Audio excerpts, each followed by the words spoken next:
এবার খাবারগুলো খেয়ে নাও।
রেসিপি কে বলেছে?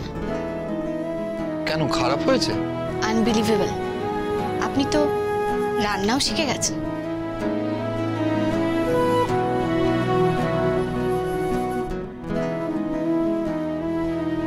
এবার তাহলে আমি যা বলবো তোমাকে করতে হবে কিন্তু। অবশ্যই করতে হবে। হ্যাঁ অবশ্যই, যখন তিথি হেরে গেছে তখন আমাদের দাবি মানতে হবে, মানতে হবে। তিথি তো চ্যালেঞ্জে হেরে গেছে। ঠিক আছে ঠিক আছে, কি চান বলুন। চাইলে তো আমি তোমাকেও চাইতে পারি।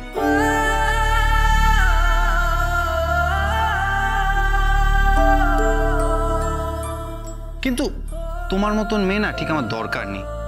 অ্যাকচুয়ালি আমি যাদের সঙ্গে মেলামেশা করি, মানে যাদের সঙ্গে আমি ফ্লার্ট করি, যাদের সঙ্গে আমি সুইমিং পুলে যাই, যাদের সঙ্গে আমি গোয়ার বিচে যাই আর সুইমিং পুলে গিয়ে কি জানো বলো তুমি একটা কারেক্ট, যাদের সঙ্গে গিয়ে আমি জলকেলি করি, তারাই আমার জন্য যথেষ্ট আছে জানো তো।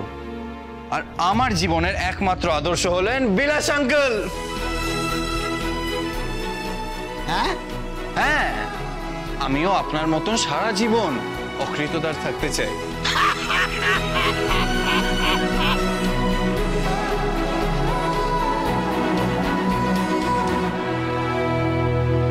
আপনি আমার থেকে কি চান বললেন না তো, বলুন কি চান। আমি চাই, কি চান? আমি চাই, কি চান বলুন।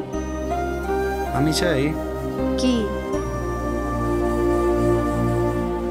থাক, বিয়ের মণ্ডপে চেয়ে নেব, ডিউ রইল।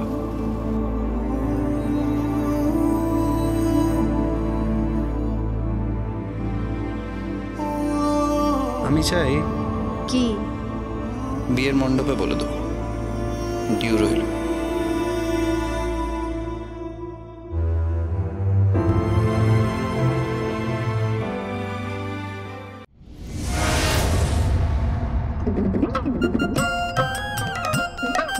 হ্যাঁ রে, এই পানু আমার কোথায় গেল বলতো?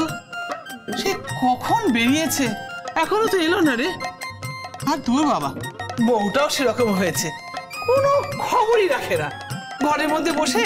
আরে কি বলে বল না, ওই যে কানে, আরে পুতি পুতি পুতি কানে লাগিয়ে গান শুনছে তো শুনছেই। আরে ওটা পুতি নয়, ইয়ারফোন। আরে বাবা, ও যে নামই হোক, আমরা তো শুনেছি টেলিফোন, আর এখন কি না ইয়ারে ফোন। ওটা ইয়ারে ফোন নয়, ইয়ারফোন। ছাড় তো, আমার অত শত শিখে কোনো কাজ নেই। বল না রে, কোথায় গেল বানুটা, বল না। আগে পিতামহী, আমি আসিয়া পড়িয়াছি। এই তো বানু, কোথায় গেছিলি বাবা? আগে লক্ষ্মী পূজা সম্পন্ন কর্মে কিঞ্চিত বিলম্ব হইয়া গেল। হ্যাঁ, এই তুই কি লম্ব টম্ব কিসব বলছিস, আমি কিচ্ছু বুঝতে পারছি না বাবা। তো শোন না, সকাল থেকে তো পেটে দানা পানিও পড়েনি, কিছু খাবি তো? আগে না পিতামহী, আমার যে আজ নির্জলা উপবাস। কইতেছিলাম পিতামহী, আজ কিঞ্চিত রাশি উপার্জন হইয়াছে। হ্যাঁ, তুমি ইহা গ্রহণ করো, সংসার চালাইবার কাজে লাগিবে। বাহ, উপার্জন করেছেন মাত্র 1000 টাকা, তাও আবার ঠাকুমাকে দিচ্ছেন।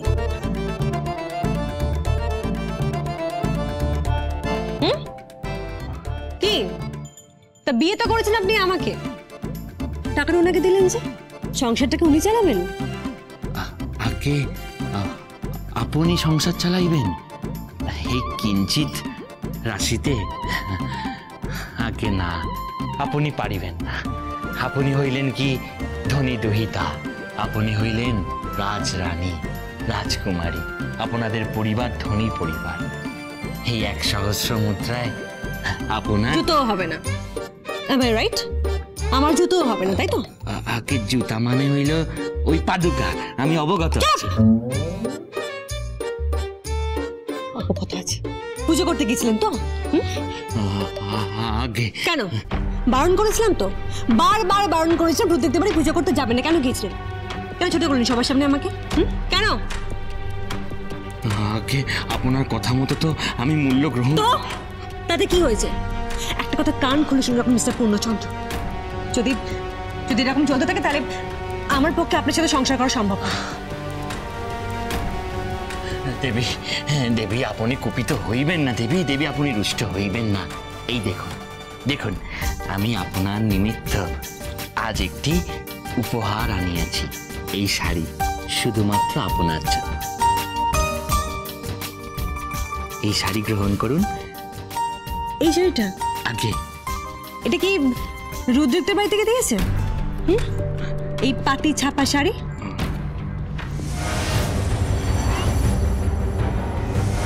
কত টাকা দামের শাড়িটার? 100 টাকা? মানলাম 200 টাকা, তার বেশি তো নয়। দানের শাড়ি দিচ্ছেন আপনি আমাকে? হ্যাঁ, ভিক্ষা করে এনে দিচ্ছেন? ননসেন্স। ভিক্ষা নয় দেবী, এই শাড়ি, এই শাড়ি ভিক্ষা নয় দেবী, এই শাড়ি পূজার নিমিত্ত। হাত পেতে নেওয়াটাকে ভিক্ষে বলে মিস্টার পূর্ণচন্দ্র? নিজের তো কোনো মান সম্মান নেই, আমার টাকা মাটিতে মেশাচ্ছেন। হ্যাঁ, দানের শাড়ি, হ্যাঁ দানের শাড়ি দিচ্ছেন বউকে আপনি? I hate you. I hate you. আপনাকে ঘেন্না ছাড়া কিছু করতে পারি না আমি। কি যোগ্যতা আপনার? কি যোগ্যতা আছে আপনার বলুন? কেন বিয়ে করেছেন আপনি আমাকে? কেন করেছেন বিয়েটা আমাকে? ওর লাইফে কেন হেল্প করলেন আপনি বলুন তো? দেবী, দেবী আপনি কুপিত হইবেন না দেবী, দেবী আপনি। কি হব? কুপিত হবো তো কি হব আমি? তুমি বা কেন অত মেজাজ নিয়ে ওর সাথে কথা বলছো বলতে পারো? হ্যাঁ, আমার পানু তো ওরকমই, বরাবর পানু ওরকম। কিন্তু ও তো তোমাকে বিয়ে করতে বলেনি, তুমি কেন বিয়ে করতে গেলে বলো তো? হ্যাঁ, তোমার বড্ড চোপা গো বৌদি। এই থাক, একদম বেশি জ্ঞান দেবে না, লেকচার দেবে না একদম। কি যোগ্যতা আছে ওরা? হ্যাঁ, এই আপনার কি যোগ্যতা আছে? কেন বিয়ে করছেন মন? কেন বিয়ে করছেন আপনি আমাকে বলুন? দেবী, দেবী আপনাকে বিবাহ না করিলে আপনি লগ্নভ্রষ্ট হতেন। লগ্নভ্রষ্ট হতাম তো হতাম, তাতে আপনার কি প্রবলেম? হ্যাঁ দেবী, আপনার দাদা আর রুদ্রিক বন্দ্যোপাধ্যায়ের পিতাই তো আমাকে অনুরোধ করিল। বাহ, চমৎকার। আপনাকে অনুরোধ করিল, আপনি আমাকে উদ্ধার করলেন, তাই তো? হ্যাঁ, উদ্ধার করতেন আপনি আমাকে। কথা কান খুলে শুনে রাখুন, যদি উদ্ধার করার হয় তাহলে নিজের পায়ে দাঁড়িয়ে উদ্ধার করুন। যদি উদ্ধার করার হয় তাহলে জীবনে আগে প্রতিষ্ঠিত হন। যদি উদ্ধার করার হয় তাহলে এমন কিছু একটা করুন যাতে আমার মান সম্মান মাটিতে নেমে মিশে যায়, যাতে আমার মাথা উঁচু হয়ে যায়। বুঝতে পেরেছেন?